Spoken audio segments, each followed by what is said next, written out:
on when these video clips were given to FBI is unknown, but we do know that on December 7, 2022, what is up, guys? Welcome. Come on in. To this FBI agent. From that footage, he initially believed that the suspect vehicle 1 was a 2011 to 2013 Hyundai Elantra, a white Hyundai Elantra. The date on when these video clips were given to FBI is unknown, but we do know that on December 7, 2022, Moscow police issued a press release looking for a 2011-2013 white Elantra and used a stock image photo of a white Elantra in the press release. Logic would tell us that up and until December 7, 2022, there were never any issues or discrepancies surrounding the description of the vehicle seen in the immediate area of the crime scene around the time of the murders. The same FBI agent who examined the footage surrounding King Road used that same footage again to further review that footage. And during that further look, said that now it could actually be a 2011 to 2016 white. Boom, lie. Welcome all back.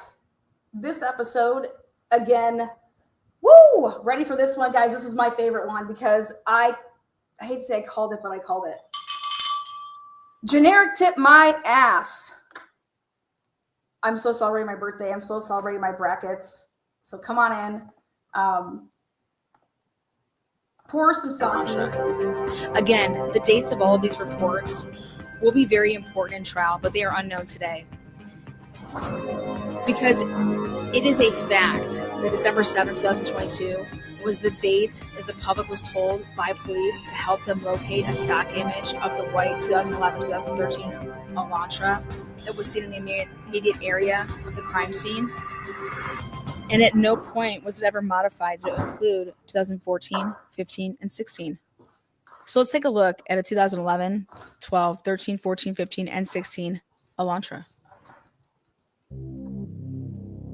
Woo! What is up, guys? Happy Thursday night. Feels like a Friday. This is from January of 2023. I made this video. It's crazy because they did the same goddamn thing. Fucking sign me up, FBI, right? Insanity right here. Woo.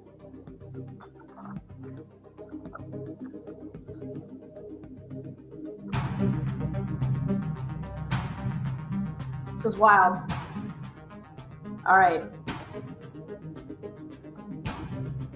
So tomorrow's episode will be on the Elantra, but right now it is all about Bicka Barlow. Bicka Barlow came with what I believe that they would have to come with, and in this mega dump, we go to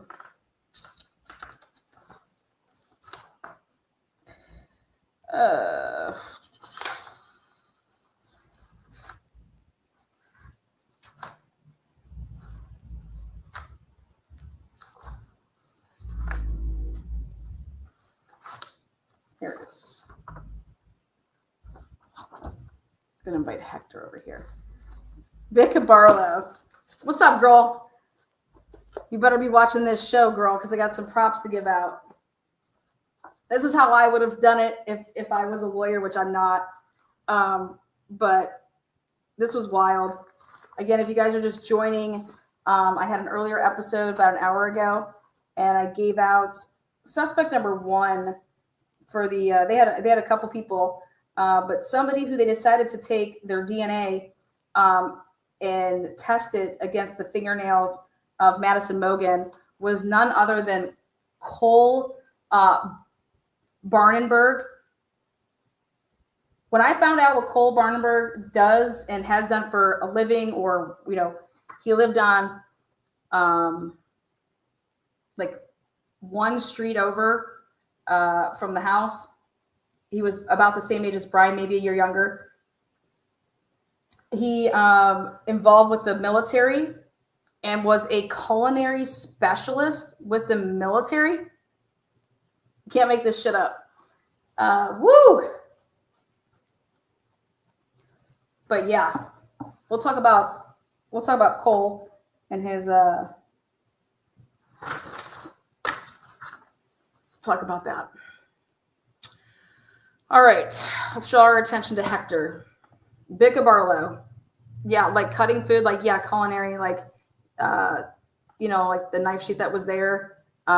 This dude, he's a general manager or one of the managers at Big 5 Sports. They sell knives and shit. He's got software background. His family has software background. His brothers do. But we'll get into Cole tomorrow. But this right here, this is what I've been saying. This is what I've been screaming from the rooftops.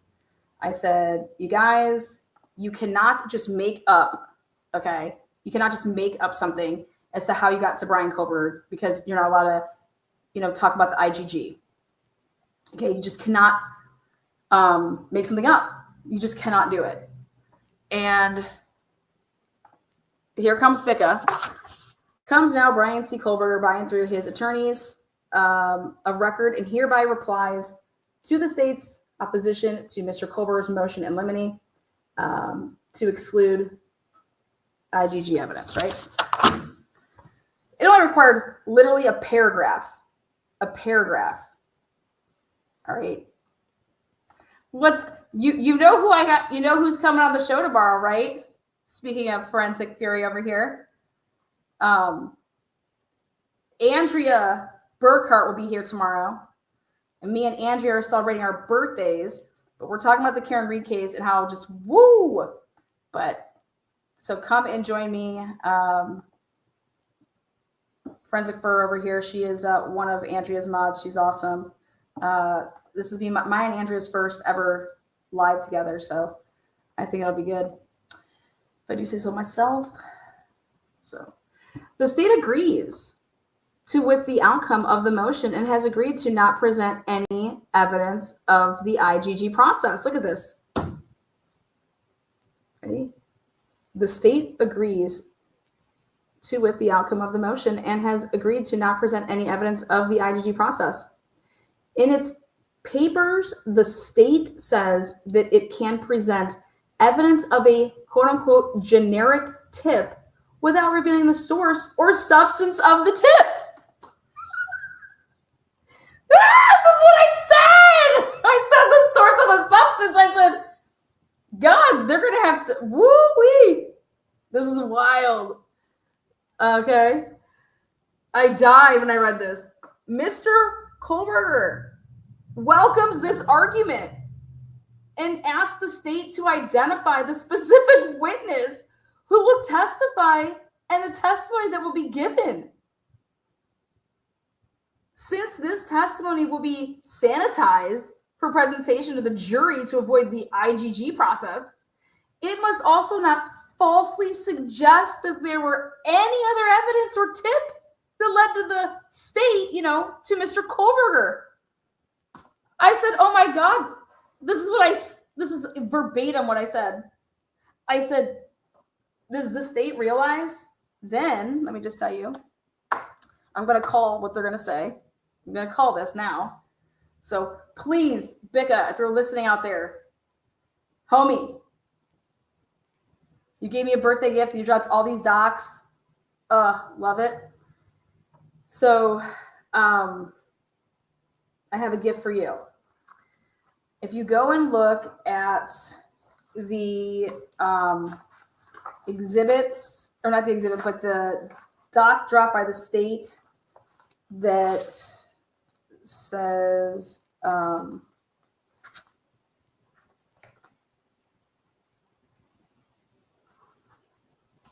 reference to touch and contact DNA.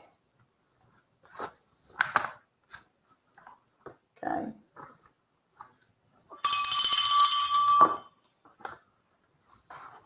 Did like 1,300 people not know how to come on over to the second live? Do I need to post it? Maybe that's what I'll do. I feel bad if they didn't know what was going on when I said I was just going to go live on a different thread. I wasn't trying to exclude anybody. I don't want them to think that I'm doing like a members only or some shit like that, because no. So let me just, okay. You know what? Maybe it was the boobs that got everybody over here when I just put that picture out there. So here, this is the new thread.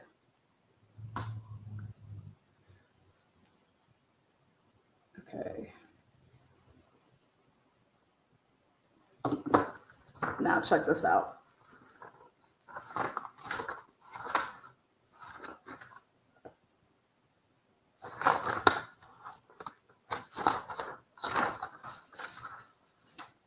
Okay. Out of the blue, out of nowhere, for this motion, state's response to defendant's motion in limine number 6, and it's the reference to calling the touch DNA and contact DNA and instead of using trace. Okay. Well, I'm going to be going over this in a different one that I'm doing, but this is for Bicka. All right, here you go, Bicka. Send it on over to them. Right here, if you go to page 8, I say the word sneaky over here because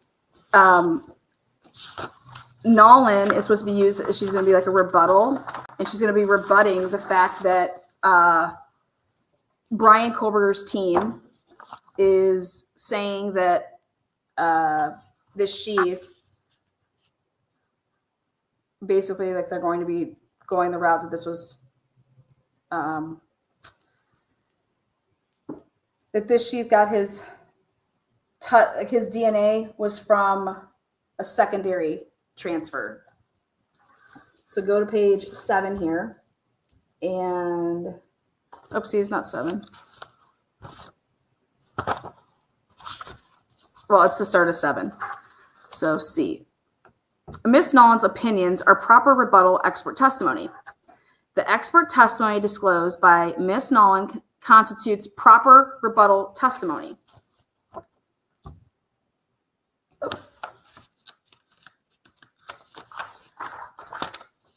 Rebuttal evidence is evidence which explains, repels, counteracts, or disproves evidence which has been introduced by or on behalf of the adverse party. The state disclosed in its initial expert disclosures, experts from the Idaho State Police Lab who swabbed the knife sheath for DNA, swabbed defendant for DNA, and compared the DNA from the knife sheath to defendant's DNA.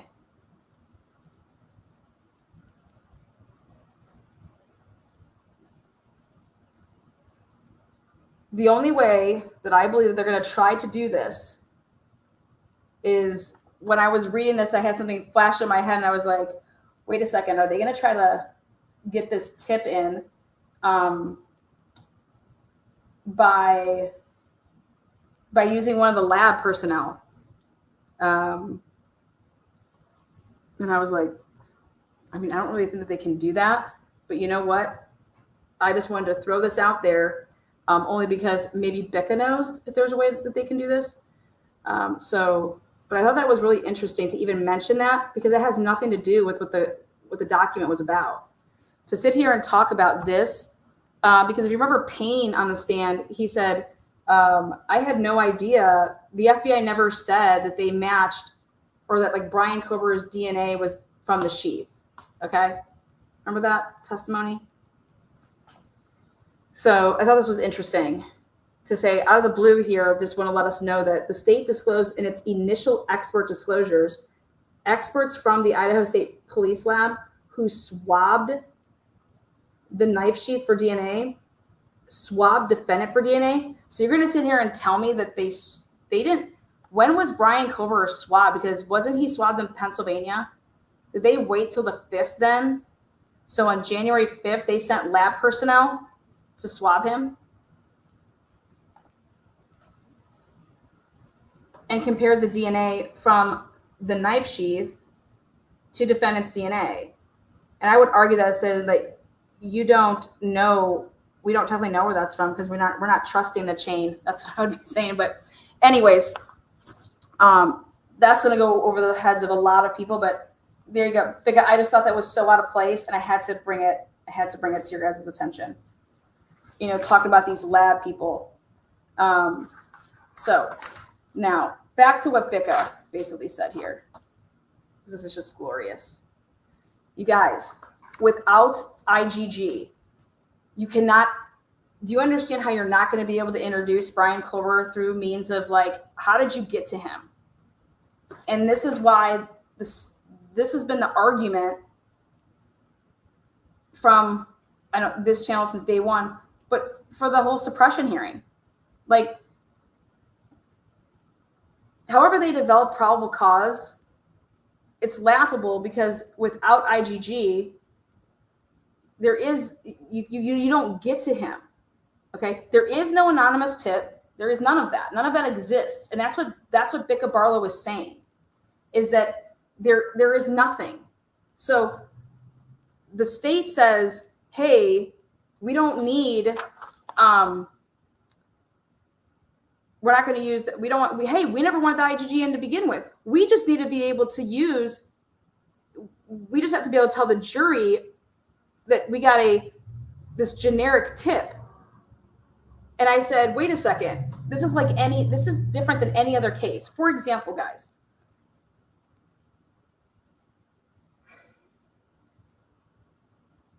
how this would flow is that all of a sudden a name Bryan Kohberger just pops up out of nowhere on December 19th because you're telling the jury, you're going to have your investigators come up and be on direct examination. Okay, so you get called over and you're the first responder, okay, blah, blah, and you're doing these interviews. Okay, great. Now we get to the lead detective, okay, Payne.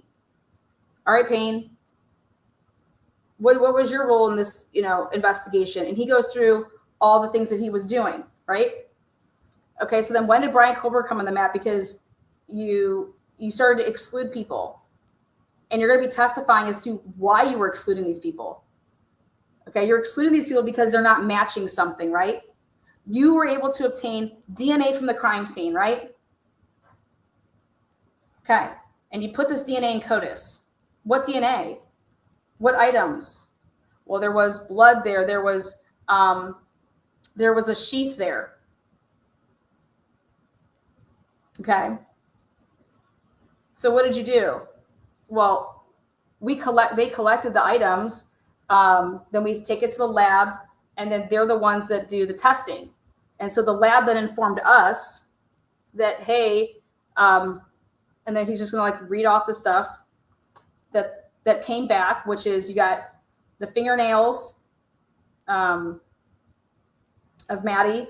You have, they claim that they didn't know about the blood until December 17th. Okay.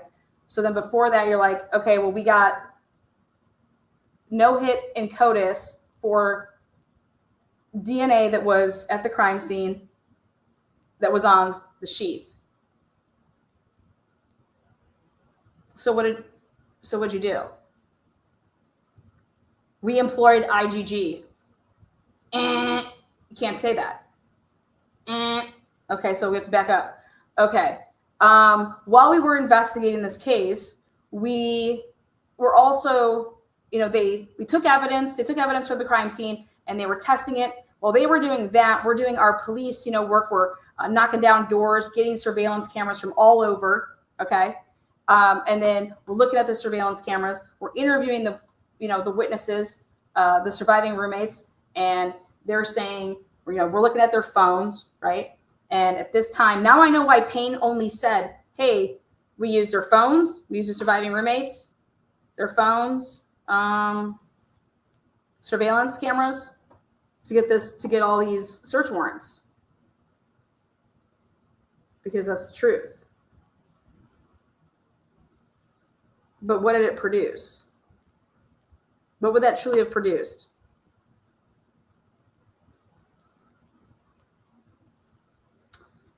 Okay, so we came across, there was a vehicle that based on the times when Dylan was writing things like she was scared, and she, that time correlated to a vehicle that we had seen leaving, but we couldn't make out what the vehicle was. So we asked the public to send us in any type of cameras that were in the area that they had. Okay. And so when these people were sending in these cameras and we're going around finding people that had Ring cameras and stuff like that, we're sorting all this through to see what vehicle possibly matches the vehicle that we have on camera at 11112. What? Yeah.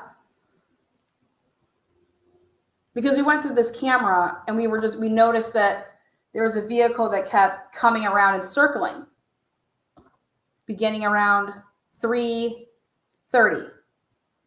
Okay. And so we were then trying to map back where this car came from.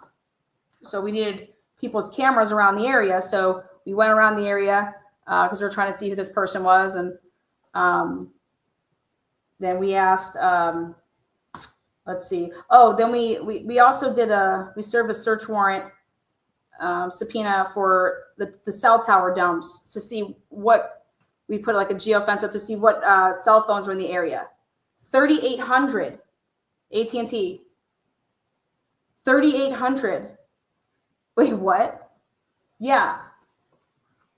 3,800. Okay.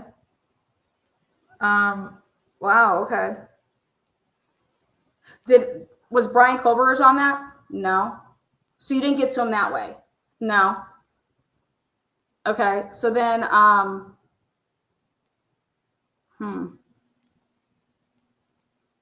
don't you have like a bunch of people that you have to like rule out, sir? Yeah, how did you do that? He's gonna say that he was comparing. When we were asking people for their phones, were you asking people for their DNA? Because you had DNA at the crime scene? What were you comparing it to? Like, do you guys understand? You guys understand that there's no, okay, let's say that they say, yeah, we ruled everybody out. DNA didn't match any of the samples that we had at the scene that were unknown. Okay. Okay. So yeah, then,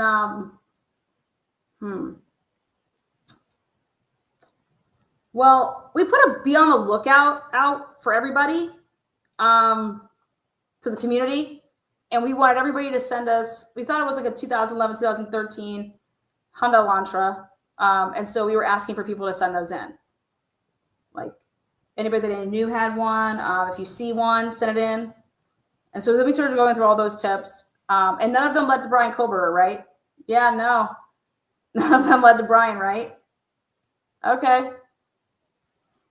So then what happened? Well, WSU, they were running some queries over there, and so did Moss, so did the University of Idaho, and they were running, anybody that had a parking pass and it was registered to an Elantra, and if it was white. We hit up the DMV. We got 22,000 there. Okay. So you started like, do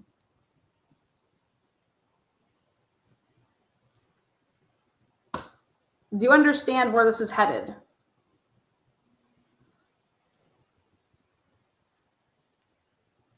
You cannot, this is one of those cases, literally, okay, that the state chose to keep IGG a complete secret because they violated the policy. Okay, they didn't want anybody to know that they did it that way, and that it would ruin everything. So, and now the state's asking for the judge, hey, you're going to have to let us bring in some type of generic tip that we can just say that, we received a tip and it led us to the defendant, and then we started investigating him. What? So Bicka Barlow says, wait, what do you think you're going to do?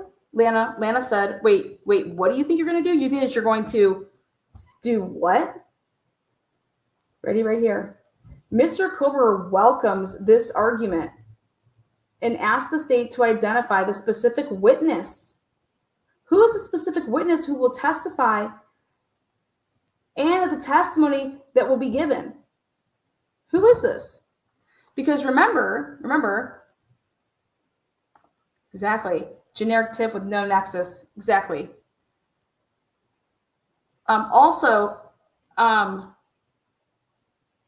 Remember, it's Hippler over here. Hey, you got DNA, it's all good every day, twice on Sunday, right? What the fuck? That's not even the argument, buddy. Okay, the argument is that they did not have probable cause. And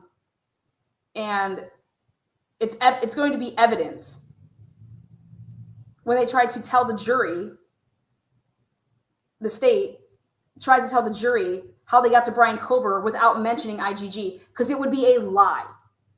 And what Bicka Barlow is saying is, you ain't gonna fucking lie. Okay? You are not going to lie. So how are you going to say that you got to Bryan Kober? There is no generic tip. In fact, you guys put it down on your piece of paper here that 45,000 tips came in, and not a single one of them panned out. Not a single one of them panned out, except for ones that were not substantiated, except for the ones that were about the defendant. When did those come in? Before or after his name, and he was arrested? And the answer is it was after, okay? And this is one of those cases where IGG in the past, okay, has been used, and then it's like, I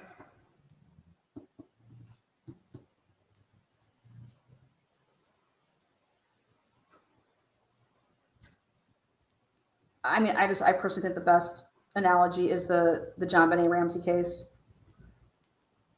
There was DNA on the underwear that was foreign, okay? And everybody was like, oh my God, we got this hit. So as soon as we just have to wait around, or we can go with IGG, right? That's what what's his name wants to do. The dad, he wants to implore IGG, right? And everyone over here that's running the investigation, they're like, no. But poor little John Benet, she got that pair of underwear in a package for Christmas, that Christmas, didn't wash them, put them on. Okay. She ended up dead in those, then that late night, early morning, whatever time it was. And the DNA that was on this pair of underwear, they believe came from the packaging and the person that was packaging the underwear that worked for this company. That's what, if you go read all about this case, that's what comes up a lot. All right. So, and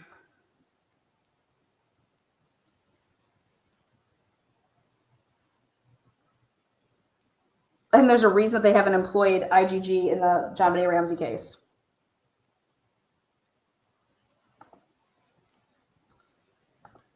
Because you go to a case like this,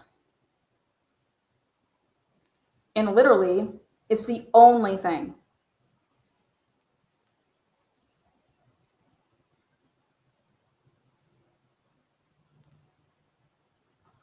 So why would the police even need to ask the judge to be able to use a generic tip if they, according to Judge Hippler, they have all this probable cause?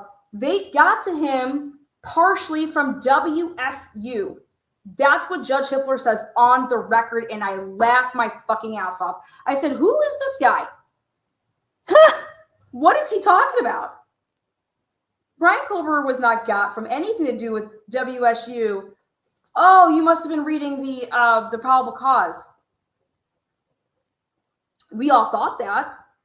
We all thought that it was WSU because they ran. They did a query. They came across his car, his plates. Then they turned on over. They put down, that they ran this query November 29th. Yeah, that's all they did was they, just like they did in Moscow, just like they did with the DMV, they ran a query of like, give me a list of all of these vehicles that have parking passes to this university. Okay. So Hitler just sat there and says that, and it's in his order.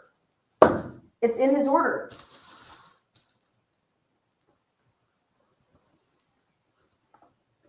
Hitler says in his order,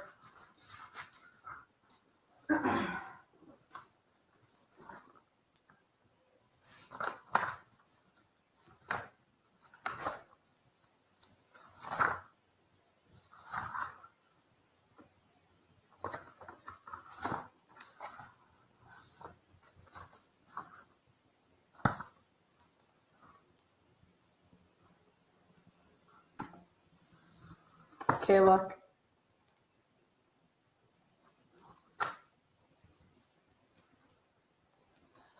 If Judge was selling this case, he'd have a lot to say about this.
Okay, ready? Jay Lawson said it best. Back in June of 2023, no matter what came first, the car or the genetic genealogy, the investigation has provided precious little. There is no connection between Mr. Culber and the victims. There is no explanation for the total lack of DNA evidence from the victims in Mr. Culber's apartment, office, home, or vehicle. In essence, through the lack of disclosure and their motion to protect the genetic genealogy, the state is hiding its entire case.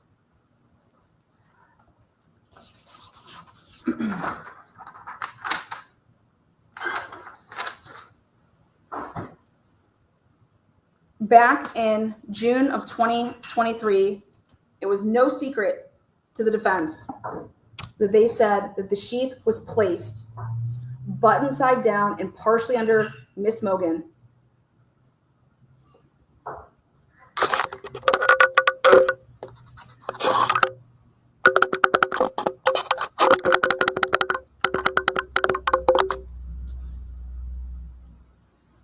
On November 20th, 2022, the Idaho State Police located DNA on the button of the sheath and performed STR analysis that led nowhere when ran through CODIS. By December 17th, lab analysis were aware of 2 additional male DNA within the house where the deceased were located and another unknown male on a glove, found outside the residence on November 20th. To this date, the defense is unaware of what sort of testing, if any, was conducted on these samples other than the STR DNA profiles. Further, these 3 separate and distinct male DNA profiles were not identified through CODIS, leading to the conclusion that the profiles do not belong to Mr. Kohlberger because his is in there.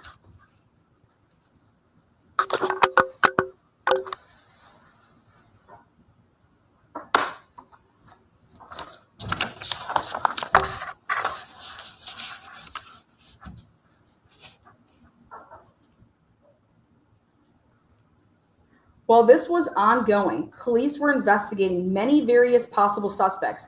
Many of them provided DNA. At least one had his DNA surreptitiously taken from a discarded cigarette. Many also had their phones taken and downloaded. One area of the investigation had to do with a white sedan seen on a camera located at 1112 King Road, first glimpsed by officers on November 18th. By November 25th, 2022, police believed the car to be a white Elantra and asked law enforcement to be on the lookout for one. Precisely how the police came to believe the car was an Elantra is still unknown. Do you guys want to know why it's still unknown? Ding, ding, ding. Bring in this now. The motion that was just filed that has to do with the make and model of suspect vehicle. I crushed this one. Just filed. This is why Jay says it, because these little sneaky bastards. Okay, you don't need to do this shit. Okay, check this out. Okay.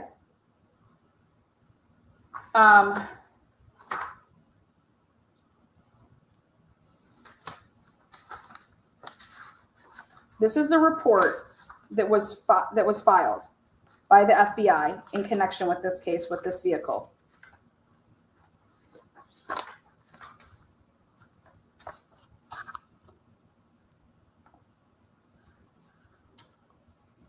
Look at when this was wrote up. May 1st, 2023. May 1st. Do you know why it was written up May 1st? So it didn't have to go to the grand jury. The grand jury was afterwards. You can't produce this type of stuff. It was after. You understand? This is the games they play.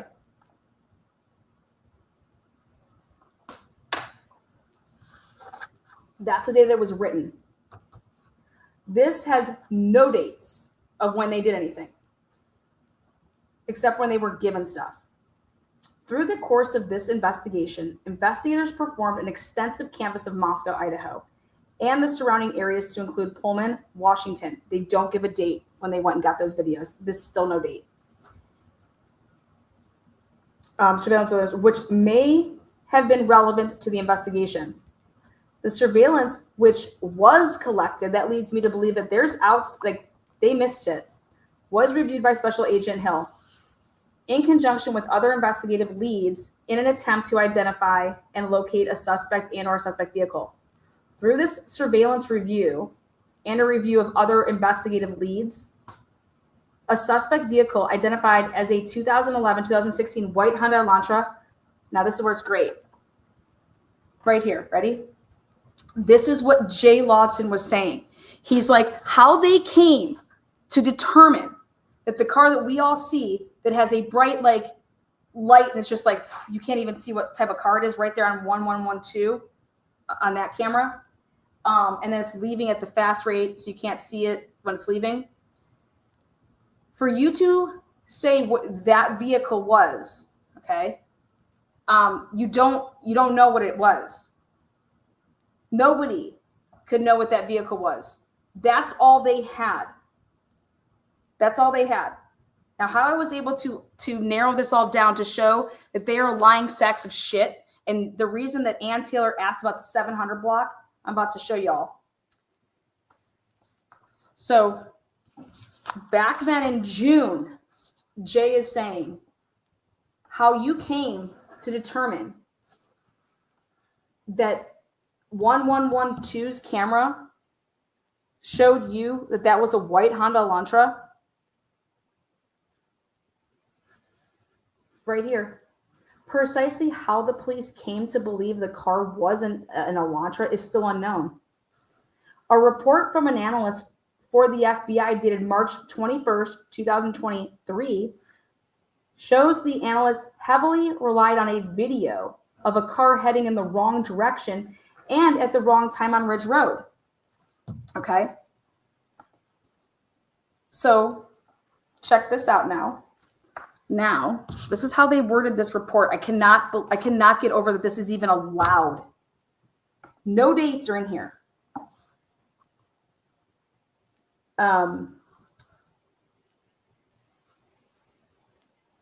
When they say throughout this surveillance review and a review of other investigative leads, what the fuck is that? There are no other investigative leads. A suspect vehicle identified as a 2011 to 2016 white Honda Elantra, thereafter referred to Vehicle 1. Additionally, a subject was identified as Bryan Koberger. The following is intended to be a summary. I said, well, when was this work done? Where are the reports that actually show like what you did on this day and what you did on that day and what you had and shit like that? I'm like, you guys are going to have to make me do a lot more work than anybody would ever need to. Okay. So I also said, like basically, when was this work performed? And then where are the dates? No dates. You see, no motherfucking dates. In fact, when they show here, the below noted camera locations were checked for their timestamp accuracy. All right. So again, this is an address. This is an address. This is an address. And they said camera time accurate to local time. Well, how did you check that? Just curious. 1311 South Main Street. This one is 1 minute and 43 seconds behind local time. Well, how'd you check that? This one is this 13111. Well, you'll see. Then 1125 Ridge Road. 1320 Linda Lane. 1112 King Road. These are the cameras that they use to do this.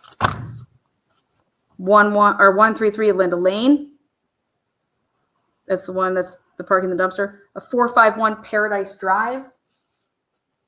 1455 Southeast Bishop Boulevard. Northeast Stadium Way. Northeast Stadium Way at Grimes. Northeast Stadium Way at Wilson. So this is all WSU cameras then, right here. These ones.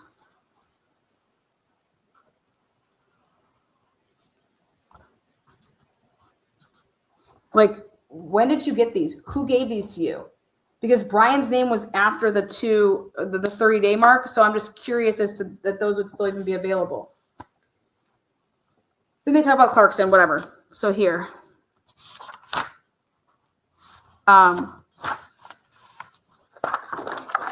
Now, I about died. This is how this report starts off. Sightings in the Moscow/Pullman area. 3:26 a.m. and 10 seconds. Boom, here we go.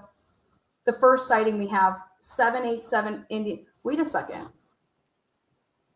Look at this. So a vehicle matching the description of a vehicle. What are you talking about? What matching what? Matching what? The one from 1112? You can't make out anything from 1112. Wait, and everybody knows this. Even the here. Look at this. So this report from March 21st, 2023. Ready? Let me cross-examine these mofos. Okay. Pay attention. See how they're very specific to say they got 7 MP4 videos.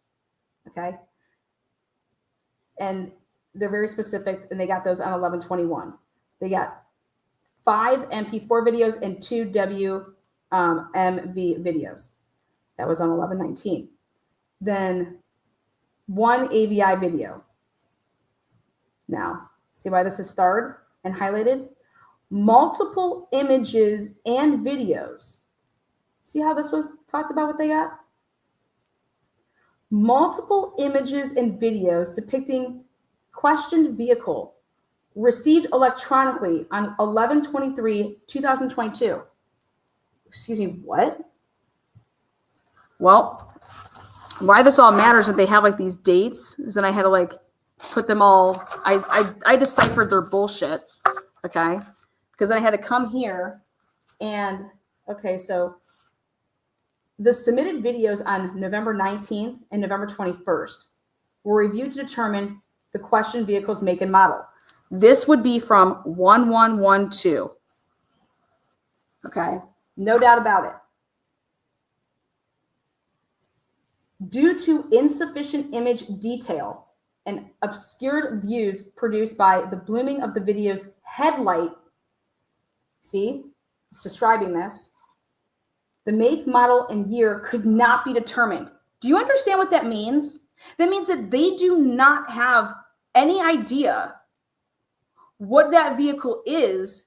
So when they talk about this suspect vehicle that they're comparing it to, this is why Jay says, we don't understand how you became to run around town looking for a vehicle that you couldn't identify from the 1112 surveillance cameras. Do you know that the body-worn cameras for the Banfield that have the white car in the background, do you know that they're saying that that's Bryan Kohberger's car? Are they out of their fucking minds?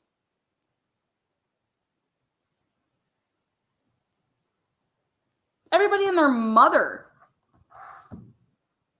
knows that you can't tell shit from that, let alone that that's a, they're saying, because at the time of that body-worn camera, that, you know, that white car, or is that body-worn camera going to prove that there was multiple white vehicles in the area that all look like the same one? So right here, what they would have, if you give me, sorry. This is the FBI saying, from that video, we can't do shit with that. So then think about this. That's not how you identified it. Now, the submitted videos, I said, which ones, motherfucker? The submitted videos on November 23rd, 2022 were reviewed to determine questioned vehicles, make, model, and year. What? Because they found they were, now just think about this, okay? They went out and asked for people to turn in camera footage, okay? Then they were like, okay, yeah, that looks like it could be what that car was over there. Well, let's just ask them what this is. Let's ask them what this is. This is wild. This is what they're saying that they did, okay? So, and this is Hitler just acting like this is normal and that this is not a lie.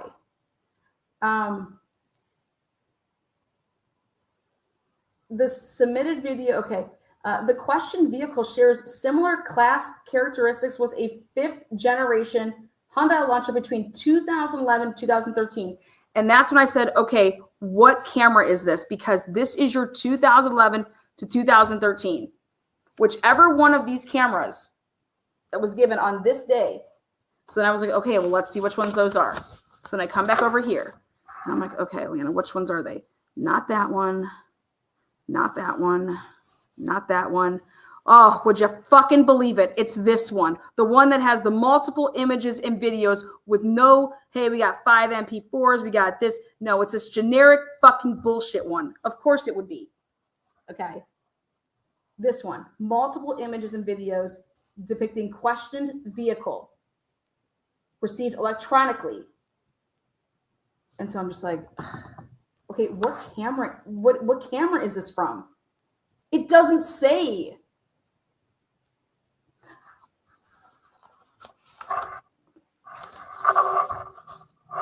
But regardless, whichever one it is, okay, whichever one it is now I have to use my Lana brains. I'm like, okay, whichever one it is, it's a 2011, 2013. The similar class characteristics include, but are not limited to, the overall body shape, window configuration, side trim, it goes on to write all this stuff. Then, On November 26th, the day after, it's a bolo on November 25th. Okay, the day after the bolo. On November 26, 2022, after reviewing expanded known information, what? To include the rear bumper, reflector, and the shape of the front fog lights on the Hyundai Elantra, the question vehicle's year was expanded to the 5th generation. Bullshit. There is no way you would miss up this from this, and I've showed you guys a million times how. And it's exactly right, though. I was like, this is exactly what I did. I said, you guys, I said, your rear bumper with the reflectors, it's going to be where? They moved them. The shape of the front fog lights, what'd I tell you guys? They changed them.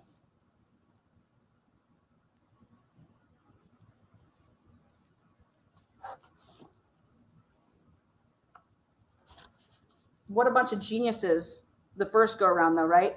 And I said, no, it's not that. It's if they're using this video here, you can't make out shit. Okay.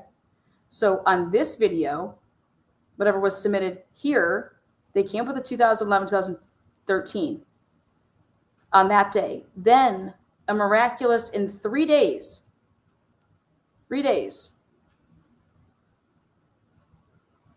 on the 26th. And that's when I said, you want me to believe that after they put out the bolo, that WSU just sat on that until here on the 29th? You know, I'm the one that just decided to run this stuff.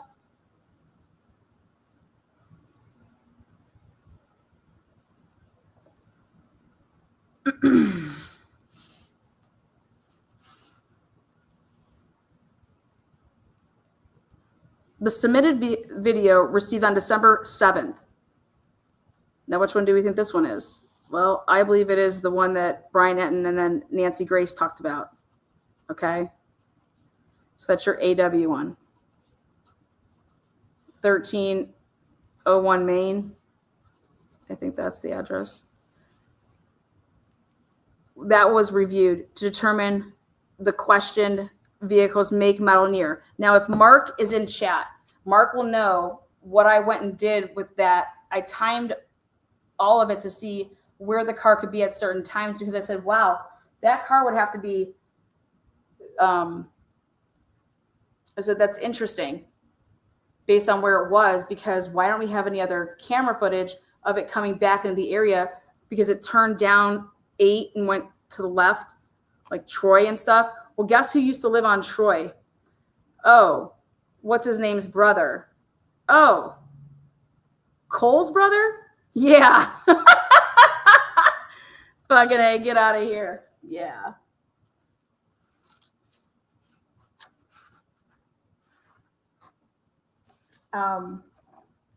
So the submitted video received on December 7th was reviewed to determine the questioned vehicle's make, model, and year. Due to insufficient image detail, the vehicle's make, model, and year could not be determined. So here's another one, can't determine. The submitting of videos and images on December again.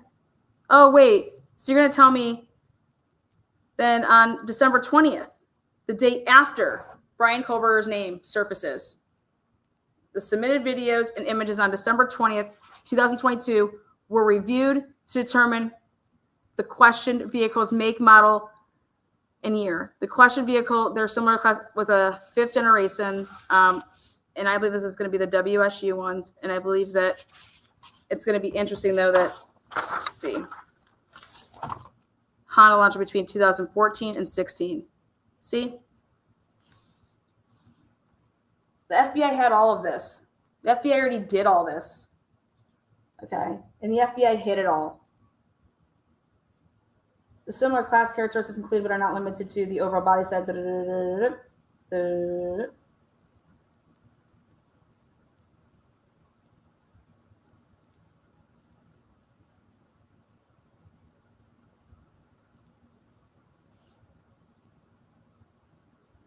Now,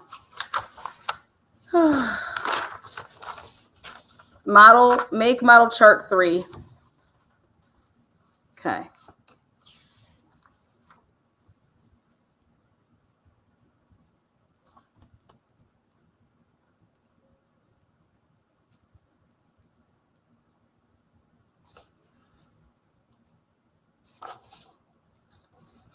Look at this. This is from 1112. This is from 1112.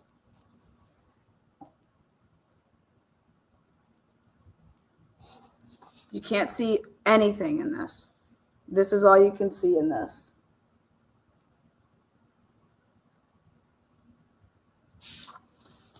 And so there's a couple things I want to show you guys what I think about this. See this grill here? It's not that thick. So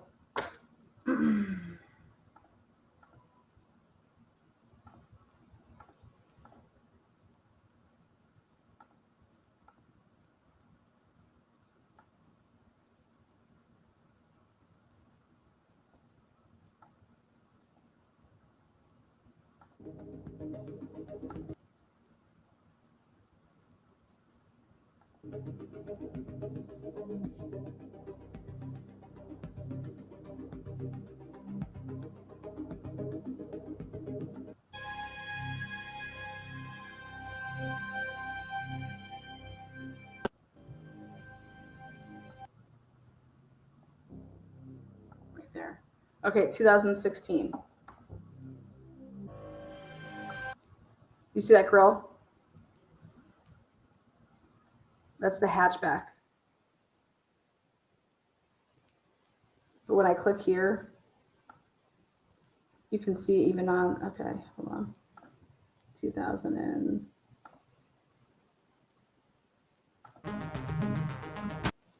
so I started, this is going to be 2014 now.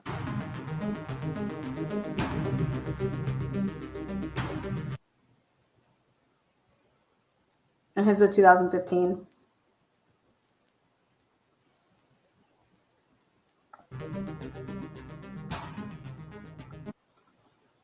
Okay, so then let's go look back at this.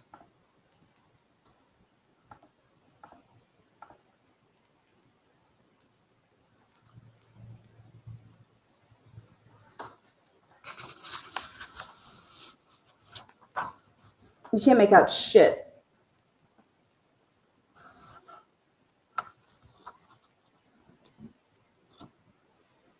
It has the bigger space between the two grills. But to sit here and say like, okay, so this, and then you're going to try to sit here and say that that's that. I'm going to tell you you're out of your fucking mind.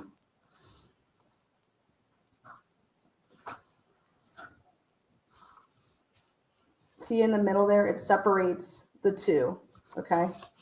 Here, it's just the one grill. They're going to try to say that this right here is that with the emblem in the middle. I'm going to disagree. Because I became a fucking Elantra expert over the years, okay? And I just disagree.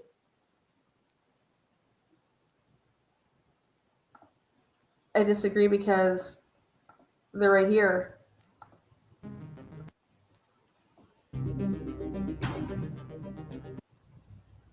(2014)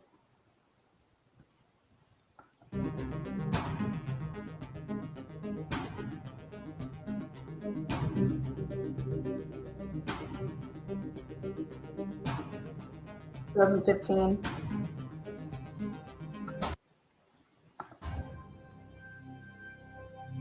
Right there. That was a good look. Hold on. That white one right there. I think I click on it. Right there.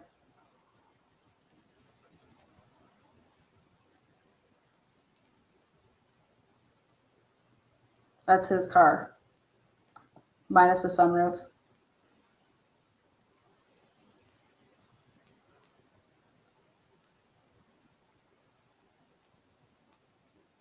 Absolutely crazy. Okay, do you see the L up like that? Remember I told you this is going to be so important? These L's up like this. Okay. Now,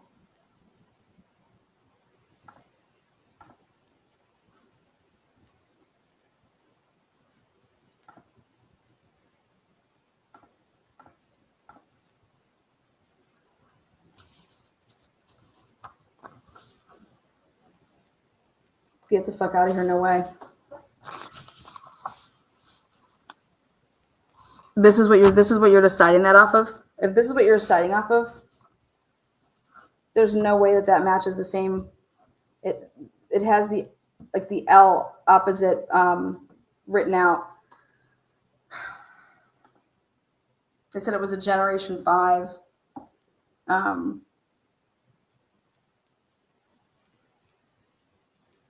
Anyways,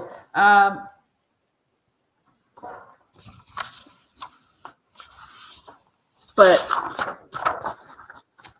you would never like this is how you guys, this is the crazy part though. This picture that they're using, okay, this isn't by the house. This isn't from 1112. Okay. Everybody in that area was driving. Jack Katovich, he had the same car. 3 houses right over there have white Elantras.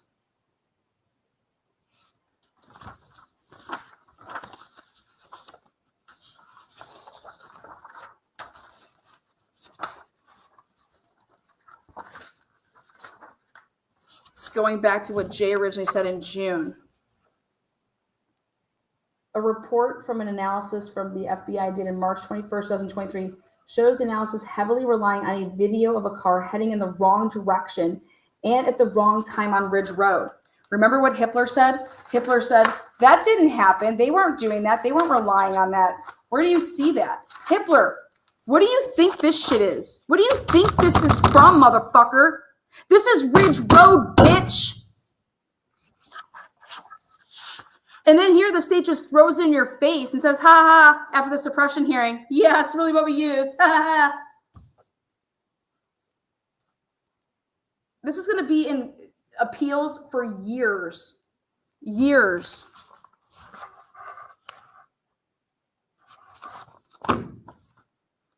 You want to know why he puts it's going the wrong way at the wrong time? You want to know why? Jay says that. Let me tell you why. Because in this handy dandy, amazing, we marked down all this movement, right? You get to this end part here. And it's the same thing that happened with Ashley Jennings.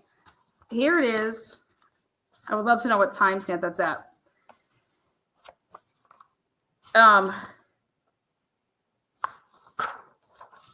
When I saw this, I just had a laugh. A vehicle matching the description of Vehicle 1 travels east on Queen Road along the north side of 500 Queen Road. The vehicle turns south along the east side of the building and then turns west along the south side of the building. The vehicle matching the description of Vehicle 1 exits the frame traveling west in the direction of the victim's residence. Then it continues on to talk about, blah, blah, blah. Then it gets here when it's out on Paradise Drive.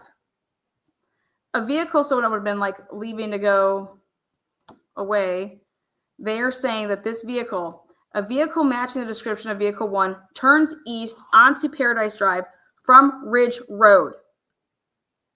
Okay, this is what Jay's talking about. A reflection of headlights indicate the vehicle may have made an immediate U-turn. What? What do you mean may have made an immediate U-turn? Back onto Ridge Road northbound.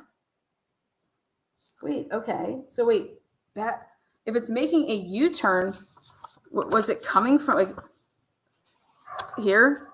401, or I'm sorry. Right before that. So from 1112 King, because I'm going to show you these little routes.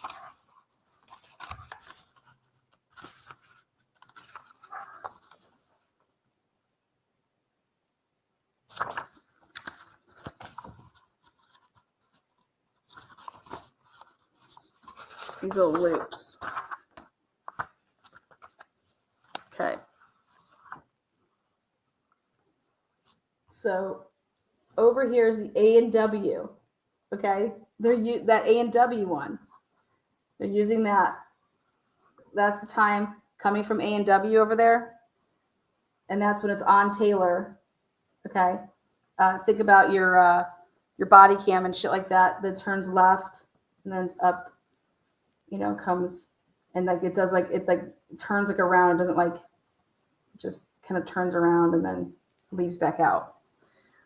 Then one of the trips that they're referring to then is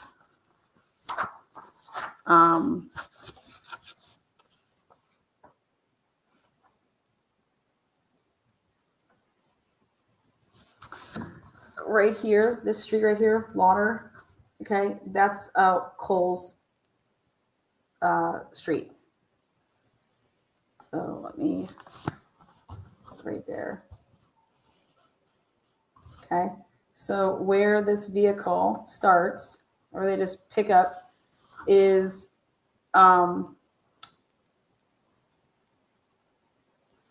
just right here. Taylor. Then one of the other times is the AW1. Here.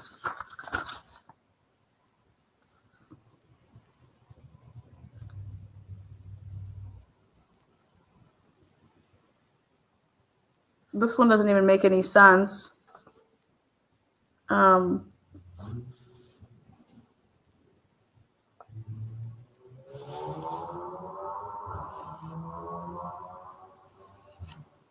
don't know if they're just trying to show where the camera was to catch it on Taylor as it's going by because they have like the 328 mark. Like I said, I'm going to break all of this down when I do. I'm just trying to say how they just kind of like threw this together. It was just, but this by far, to sit here and say that, okay, then this car just turned around. Well, then wouldn't it be on the same camera that it was just seen on if it did a U-turn? Last time I checked, when I pull a UE, I'm going I'm turning around and I'm going back that way. So before it does that, though, at 3:47, Dylan has just 4 more minutes before she's going to save someone's number. Okay. Headlights are seen traveling south on Walenta behind 1119. And it's because they're using the 1112 King Road camera because as the Elantra is leaving, it turns right on King and then like a quick left to get back around to going up the way to like Walenta, back behind the house where like, the noise complaints people back up that way. But look at this, guys. 3:45 in 7 seconds, 3:47 in 8 seconds. Like, headlights are seen traveling north on one to drive behind 1119.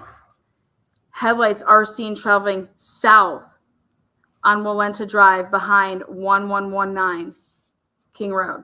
3:45, 3:47. Heading, wait, what? So then, like, this doesn't make any sense. It's saying it's going one way. And then 2 minutes later, it's saying these headlights are going then the other way. That's at 3:47 and 8 seconds. Then at 3:48 and 47 seconds, it's saying that using Paradise Drive's camera, a vehicle matching the description of the vehicle one turns east onto Paradise Drive from Ridge Road. A reflection of the headlights indicate the vehicle may have made an immediate U-turn back onto Ridge Road, northbound. Then at 3:50 and 27 seconds, now again using the 1112 King Road camera, they're going off of headlights that they just see in the area.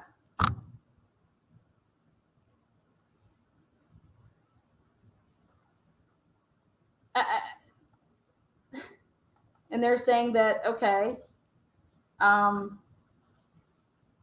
then at 3:50 and 27 seconds, so It's about 2 minutes, 1 minute and 40 seconds. Headlights are seen traveling north on Malenta behind 1119. Wait, north now? Like, do you guys see this? North, south, north. What's this person doing?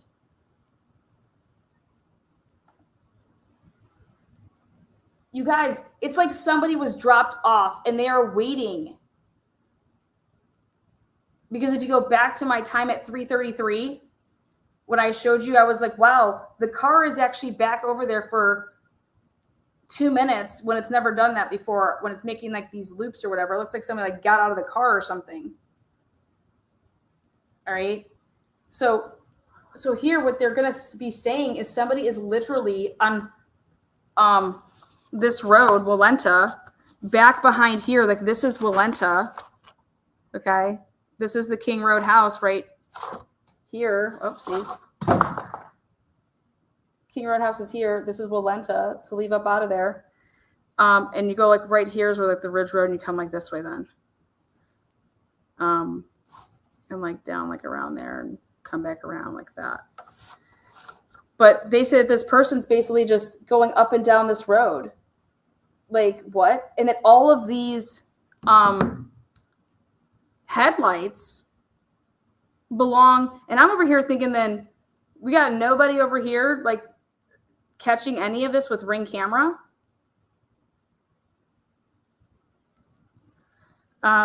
It's wild. It's wild. And then here, after they're saying that, now they're saying that this car, it may have, and it needs to say may have because it can't, we don't know. It may have made an immediate U-turn back onto Ridge Road. Okay. Now here, you guys, in 30 seconds, guys, Dylan's going to save a number in her phone.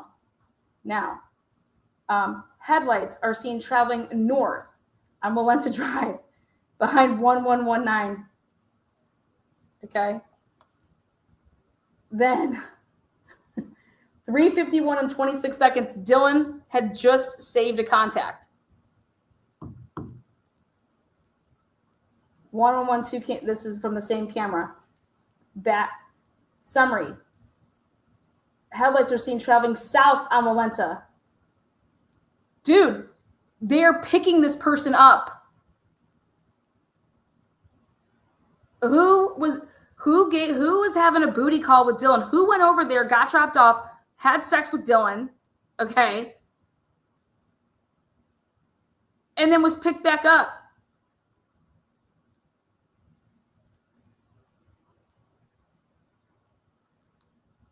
I mean,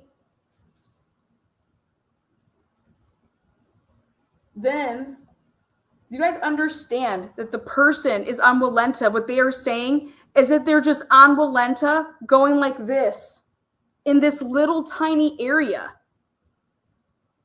Because they're saying that this camera that looks like this, mind you, let me show you what this camera, this case is all circumstantial. Every single thing of it is circumstantial. There is nothing about this case that is not circumstantial. Yep, even the touch DNA. Okay. Do you see this right here? This is the type of quality we're talking about here.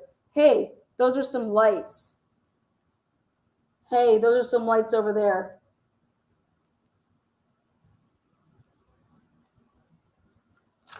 This is the quality that we're dealing with from this camera.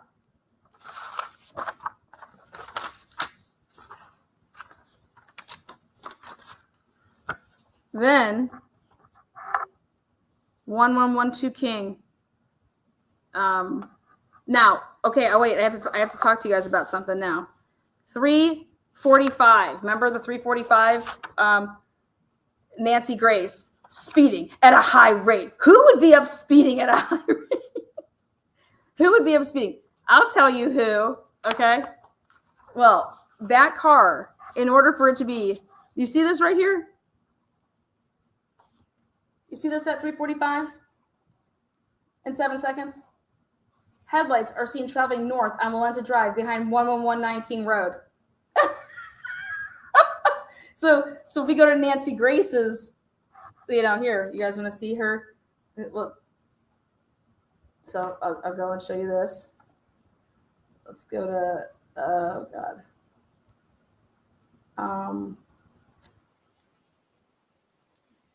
If you look at, okay. Which one do I have it on my videos?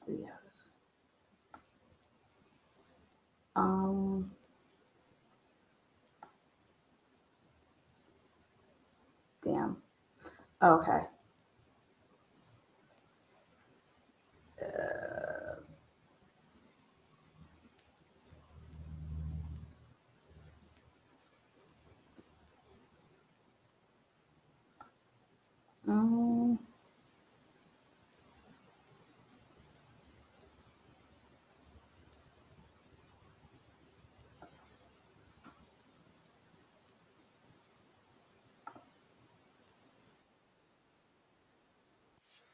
DoorDash driver. I said, did the DoorDash driver get lost?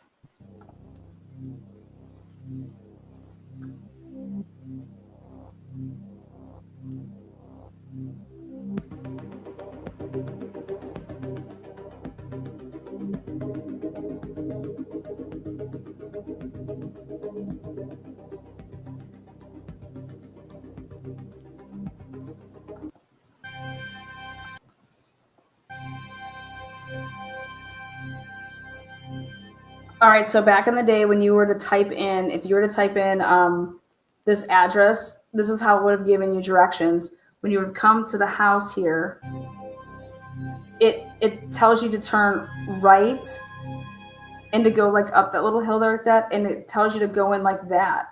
It doesn't even have you like going into like the driveway area. This is what it did back in the day. You can't find this shit anymore because of the way that they changed Google. So all these old videos that I've done are very, very, I guess you could say important, because it froze everything in time to how it was back then. You go onto Google and stuff now, it's not like this. You can't even get past certain areas with Google.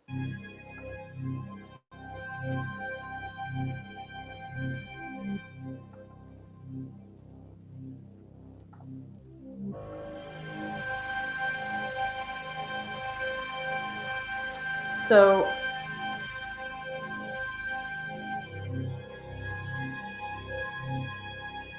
that's from the other angle.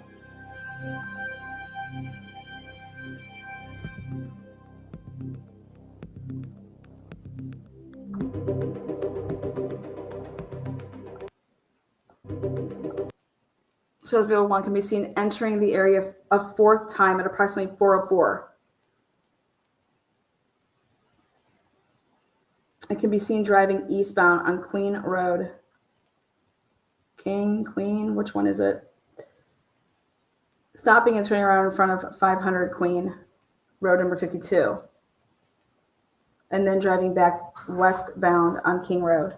Then the suspect vehicle is in front of the King Road residence. It appears to unsuccessfully attempt to park or turn around in the road. You're going to do all of this with this vehicle at this time? Because I personally believe that at this point, like this car could potentially be the, what do you call it? Like, this is what you're doing, and then this has got to be the stupidest fucking thing I've ever heard. So stupid. I'm gonna circle the fucking house. They said that all of these are just the same vehicle.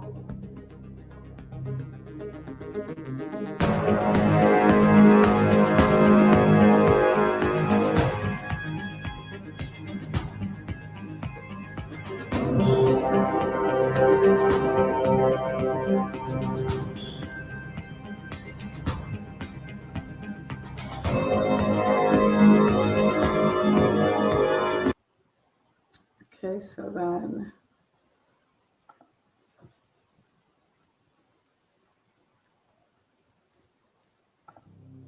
there's the, I want to see how it puts you coming into the side like that though? And it's so easy to pass up that little street that you would then have to go up and do like that turnaround like that. It's because it tells you, it's weird. It doesn't say like, oh, here's the house on the right and just pull in the driveway. This is how it tells you to do it. And it tells you to walk in from like the side. Look at this. I mean, this is, I can't make Google do this. I mean, this was so like mind opening for me back 2 years ago. I was like, wow, you know, if somebody puts in this address that you don't know where you're going, this is what it's going to show you for GPS. And it's going to have you turn, like, come off and then like pull off to the side and come in through the side of that, like the side of the house. But if you miss this street or you're not understanding, because when you would actually pull up, you're like, wait, where am I supposed to go? There's like a little bit of a cliff, you know what I mean? So it's interesting.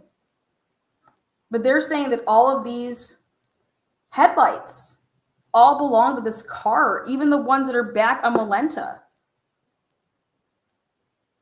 And I find that difficult because then you have to take into account what's going on in the Banfield cameras.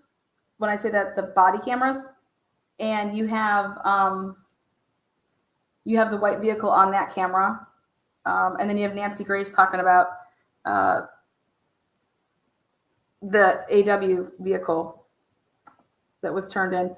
In fact, let me see.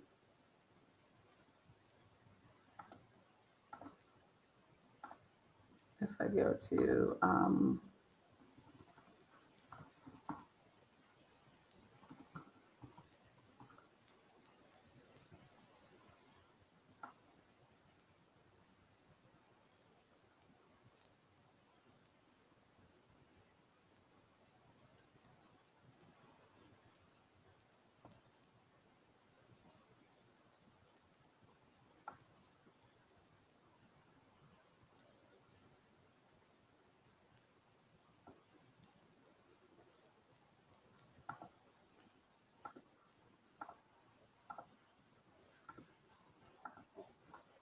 that house on campus where those 4 University of Idaho students were found stabbed to death now almost a month ago. Okay, this was the scene. Many investigators there with that U-Haul truck were taking some of the personal items of the victims that belonged to the victims, and they were returning them to their respective family I never even saw members. this video I before. want to get an update on this story right now, too, because police have just announced that they are looking for something that might assist them in their investigation. We're going to be joined right now by Live Now's own Andy Mack in our newsroom. Okay, Andy, fill us in. What are police looking for, and why did they make this announcement now? Well, any news in this Moscow case with the 4 slain students, there is big news, and we're getting news that they are looking for a potential car and the occupants in it as they are looking for. We had an update from the Facebook page. As you can see, they're hoping to speak with the occupants of a white 2011 to 2013 Hyundai Elantra with an unknown license plate. Tips and leads have led investigators to look into additional information about a vehicle being in that immediate area of the King Street residence during the early morning hours of November the 13th. Of course, the Hyundai Elantra, you can see there, just a stock picture, as investigators believe the occupants of this vehicle may have critical information to share regarding this case. And as you know, what police have told us is that these 4 victims were stabbed between 3 and 4 in the morning. The 4 students, they returned just early morning hours of this November 13th. Yeah, so whatever happened about that? 3 to 4. 3 to 4. They had that 911 call right away, right? Let me just tell you what happened at 4 a.m. In this residence in Moscow, and it was between 3 and 4 that they believe they were stabbed. So certainly looking for the occupants of those potential car, that white Hyundai Elantra. Of course, we saw this earlier today, so we followed both of these cases here today. Again, one more time there. Like I said, I've never seen this video. This was the scene. Many investigators there with that U-Haul truck were taking some of the personal items of the victims that belonged to the victims, and they were returning them to their respective family members. And we want to get an update on this story right now, too, because police have just announced that they are looking for something that might assist them in their... Do you know how much B-roll footage, like, all of these major outlets have? They have to have so much footage. They were just standing out there just recording. Remember, the whole time. One more thing I want to show you here with this. I gotta find that Nancy Grace shit where she's talking about at a high rate of speed. Okay, so then here.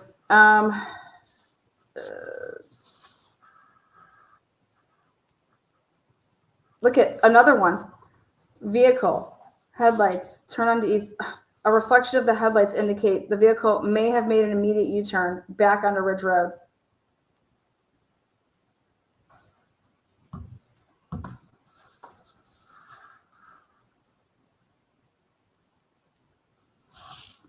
I mean, do you know how fast this car I think would have to be going? So there's a U-turn, another U-turn, all these U-turns. Then, so it makes that U-turn, okay? Then, 2 minutes later, it makes another U-turn. I mean, has anybody ever read this? This doesn't make any sense. Again, it just came out. You're like, no, Anna, we don't fucking read these like you do. This is wild to me. I mean, literally, it is literally just hanging out. 3:48 and 47 seconds. 3:50 and 27 seconds. Headlights are seen traveling north on Walenta. Headlights are seen traveling south on Walenta. 3:50 and 27 seconds. 3:51 and 26 seconds.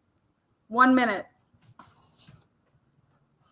Just said, hey, let me get them digits. Okay.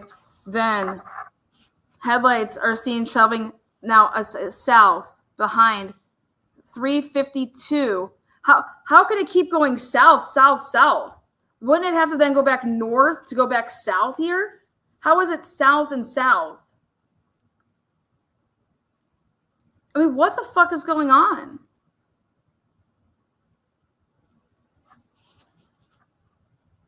I don't understand.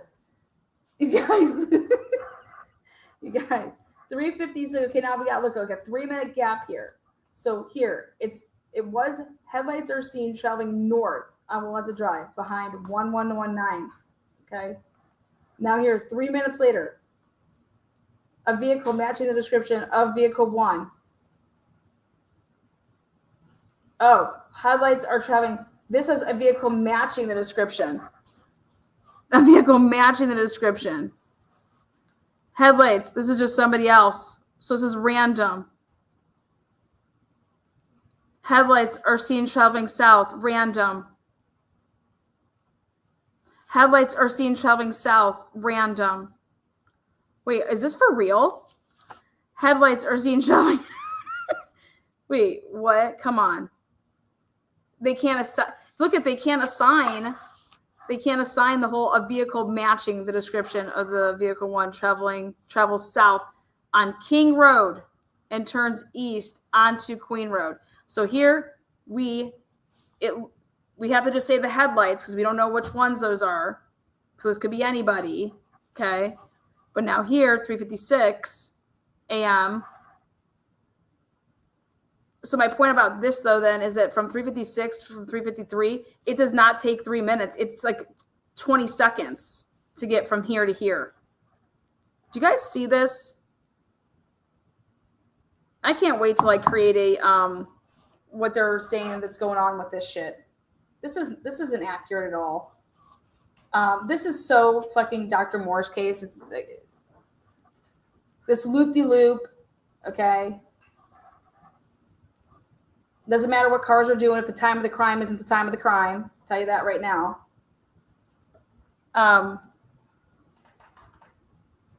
So, but right here, this is really interesting. This is 3 minutes. This difference right here.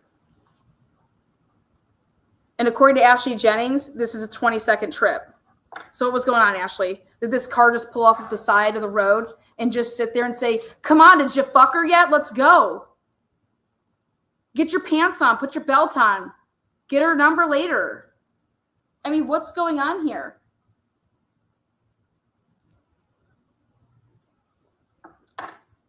We got the unknown. We got the police vehicles.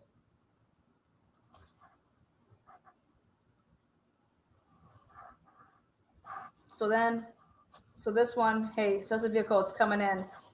Then Linda Lane. Now we're going to use the Linda Lane. Oh, God, they want to use Linda Lane. They think Linda Lane, you can see something. We've watched Linda Lane how many times? You can't see shit from Linda Lane. Linda Lane, a vehicle matching the description of the vehicle, travels east along the north side of 500 Queen Road. The vehicle then turns south along the east side of the building to do like this loop, you know. The vehicle matching the description of the vehicle one exits from the traveling west in the direction of the victim's residence. Are you kidding me? I cannot believe that they're going to say that any camera from the Linda Lane footage that you can say is matching the description of vehicle one. Have you all lost your minds? This is insane. You can't even, once the car leaves from Linda Lane, like it goes around the house, like around the apartment, and it like goes in the back there, you can't see shit. I don't get it.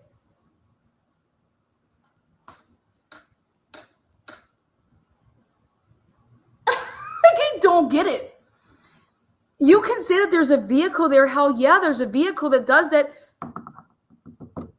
You can't put this in there.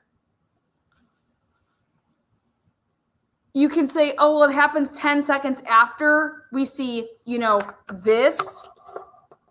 And we don't see another car on the 1330 light up and turn on and back up and go. Okay.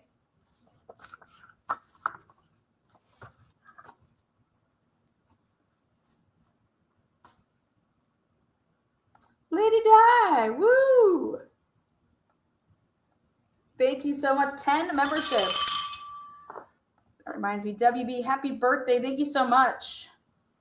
Again, to my new members over here, Kimberly, Backseat Juror, Crime Time, all shaking it.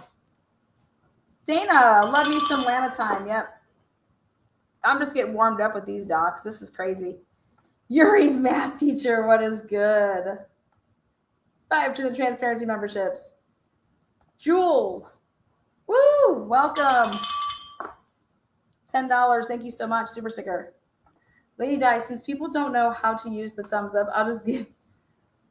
Also, check your Cash App when you're done, please. Aw, woo. We're doing, let's do some shots over here. Thank you guys, appreciate that. Cheers. Woo. Lana, look up a 2015 Chevy Cruze Malibu Impala. I can't believe this is going. You guys have no way to talk about this. They have no way to get to Bryan Culver without the IGG. And if he did it, fuck the FBI. If he's guilty, y'all wanted to make up evidence, they know they didn't have shit, so they wanted to embellish shit. Because they said that this is our guy, but we need to make sure that we get him. Ugh. Damn. It's sad. It's sad. This is going to be in and out of court forever. Way to go. Way to go, Popo. I'm so invested tonight. Facts on facts. Oh, nothing but the facts over here. Nothing but the hits. Nothing but the motherfucking hits. Cheers.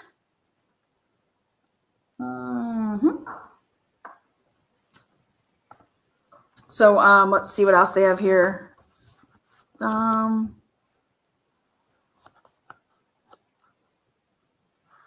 Okay. So then 3:57. So pay attention to how close in time this is. See? 3:57 and 27 seconds, okay? Headlights briefly shine on the upper exterior of 1127 road, indicating a vehicle turning down to come down a little. What? Dude, this 1112 King Road camera has to be Ninja Warrior style. There has got to be a back camera on that house. This cannot all be from the porch. I mean, you want to know what they're saying? They're saying, no, we're using that light because when the car is coming, it's lighting up and hitting this house, and that's how we're doing it. Okay. But, so,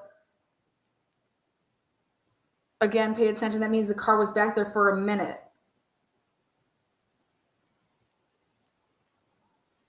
A vehicle matching the description travels west on King Road and turns north onto King Road. Headlights can be seen shining on the trees to the west of the intersection of King Road and Taylor Avenue, indicating the vehicle turned west onto Taylor Avenue. West. Okay.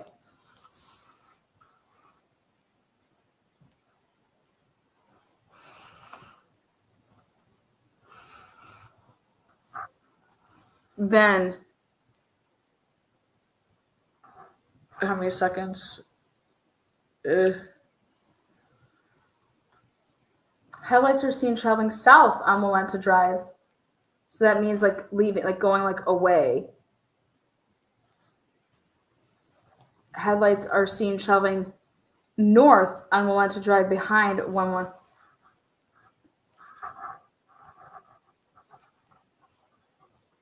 Do you understand? Drove, turn around, come back. Oh, but we're all the way down over here by. Wait, what the fuck?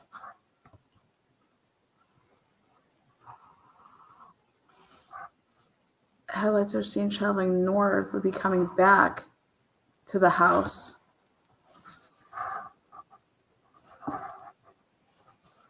They're saying that's DoorDash. Because they don't even mention it again. They go over here. Summary of vehicle matching the description of vehicle 1 travels south. Oh, wait, what's this street right here? What street is this? Oh my God. Guess who lives there? Shut the fuck up. No way. I guess I'll end with a bang.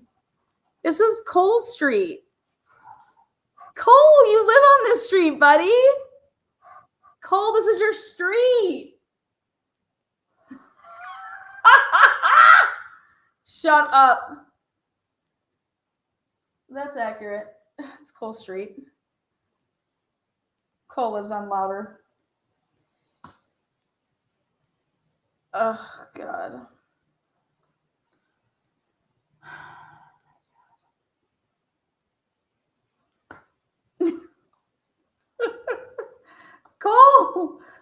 Cole, we know you live on this street. Oh God, no. Are Cole and Bryan friends? Did Cole and Bryan do this together? Cole Barenberg. Why is this car on your street? Why was your DNA tested in this case? Why are you 28 and hanging out with 20-year-olds? Don't answer that. I already know why.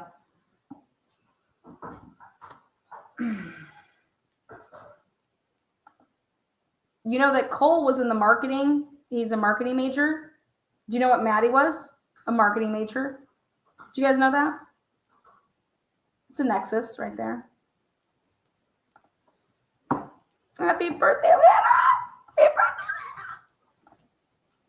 Truth Seeker, 24 months. Wow. Thank you so much.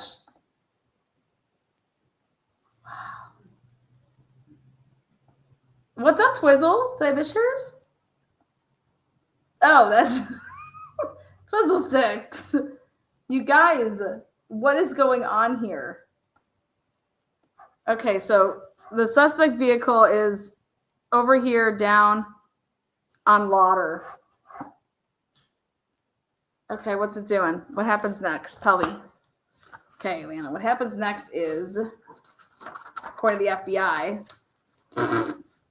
a vehicle matching the description of vehicle 1 turns from eastbound Lauder Avenue onto southbound Ridge Road. So you're telling me that exactly what I think happened. That somebody was banging somebody was waiting for them to come out. Come on, let's go. Dude, everybody knows what that's like in college. Will you come pick me up? Okay.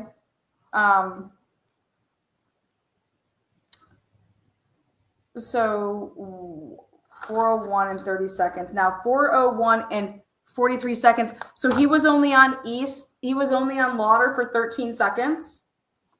A vehicle matching the description of vehicle 1 turns from eastbound Lauder Avenue onto southbound Ridge Road.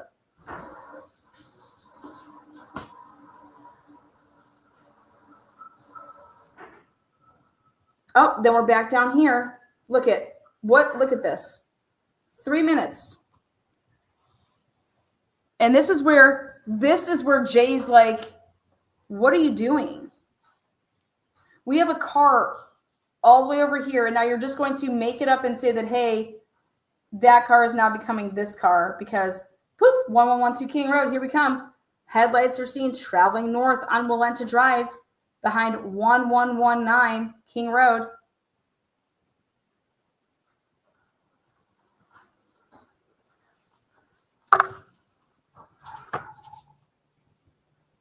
Then at 4:04 and 56 seconds, a vehicle matching the description of vehicle 1 turns south on King Road and turns east onto Queen. So it's coming up in front of the house now. And then now 1330. Let's see what they have to say from 1330. This is the footage that we've seen for hours and hours and hours. At 4:05 and 31 seconds. Oh, by the way, they're saying that 1330 and 1320, it's only 5 seconds off. I think somebody was putting it out there that they're saying that camera's only 5 seconds off. So a vehicle matching the description of vehicle 1 pulls partly into east side parking lot of the 500 Queen Road apartment building from north side of the building moving east.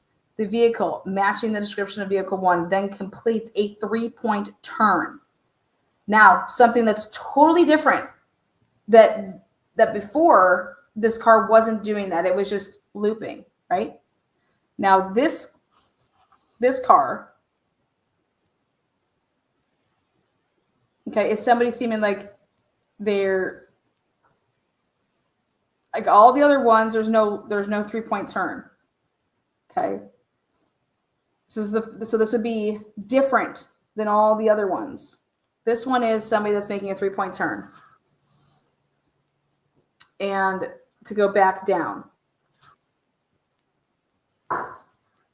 Headlights are visible in a window reflection as well as on the exterior of 1119 King Road, indicating the vehicle is facing west on King Road. The lights appear to move slowly, indicating the vehicle is descending the hill while passing by the front of the victim's residence, going slow because of the reflection of the lights and how they're slow. Okay. A vehicle matching the description of vehicle 1 travels west on Queen Road, performs a U-turn at the intersection of King and Queen, like right there, go to U it up. God, so this is This is what I envision somebody being lost and dropping off food just around the 4 o'clock time.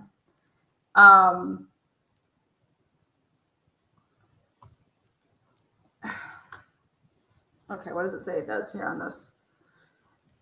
A vehicle matching the description of vehicle 1 travels east along the north side of 500 Queen Road. The vehicle turns south along the east. Now it's going to do a loop. Yes. And it exits the frame traveling west in the direction of the victim's residence. Okay, 1112 now. Headlights of a vehicle turning north. So it's back in the back, and it's able to pick this up from 112 because it's using the headlights that it's spraying onto the houses.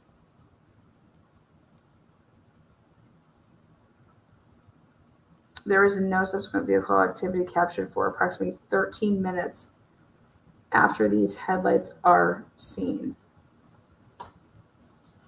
Okay. The question there is and? Because I would think something that's odd here is all this weird activity like during this time. Like somebody keeping, it's almost like, I hate to say this, but it's like a getaway car. Okay. It's that, or, you know, you're,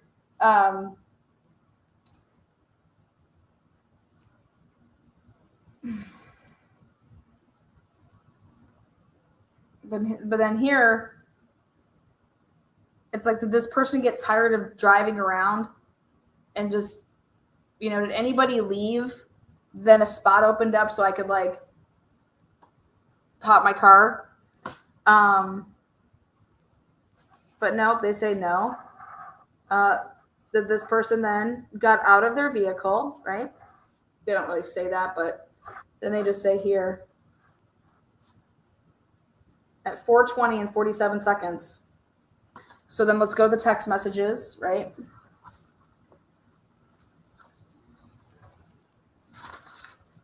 If you want to be really specific, if you look at the text messages,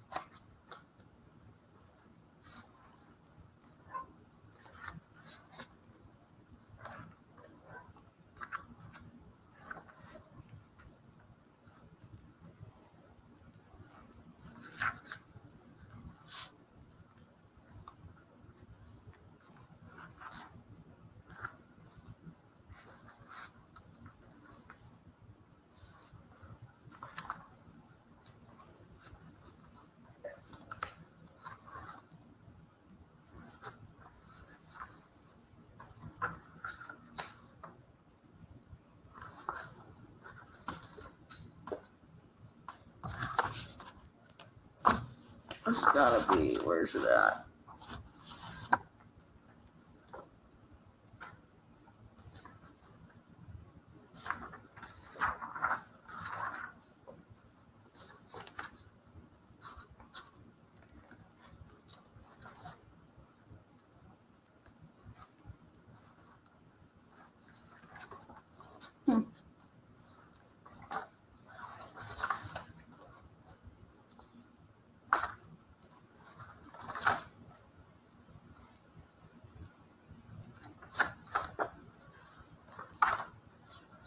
I think it's at 419. Okay. So 419 is the first activity. Okay. That they put, that they mention.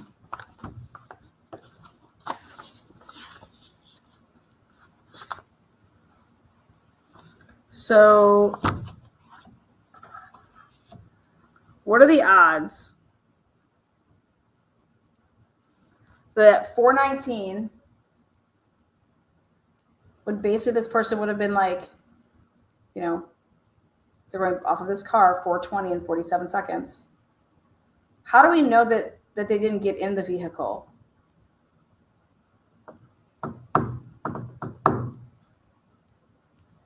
But anyways, the activity at 419 is when the phones, BF and DM, begin.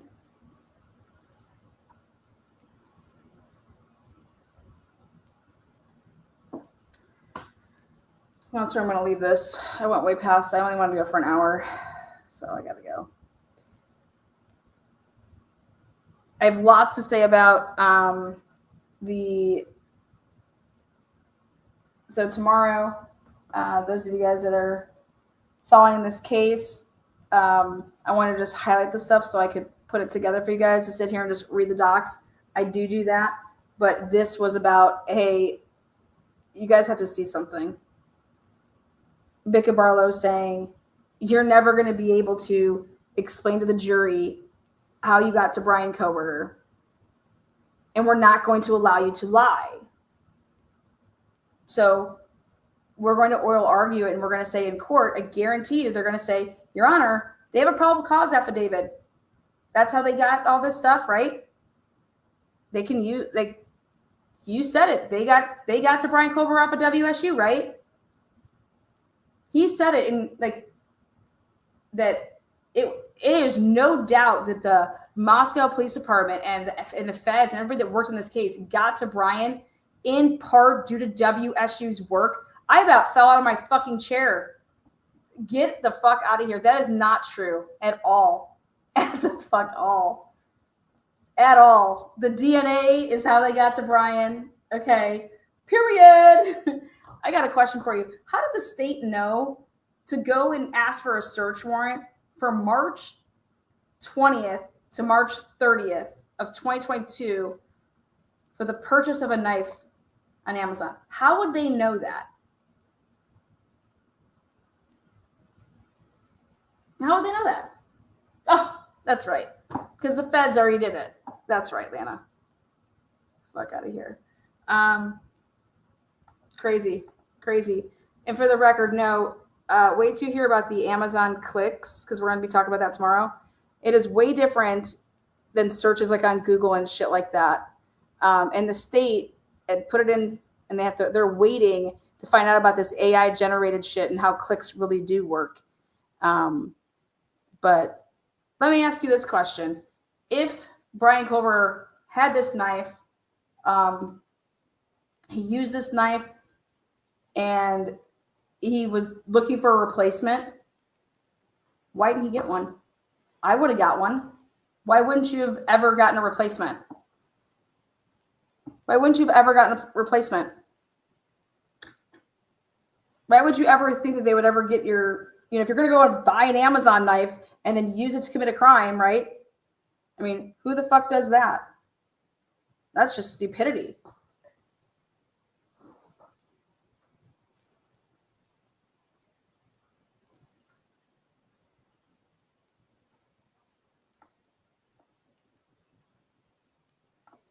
We'll see you next time. Yes, I'll be doing a live about I'm be doing a live about every single one of them. Trying to keep them to an hour. All right, guys, see you later. Thank you so much for all the love. Love it all back. You guys are great. It's gonna be nothing but a Idaho4 doc fest this whole week. And so thank you guys so much. If you guys have fell asleep, thank you for falling asleep.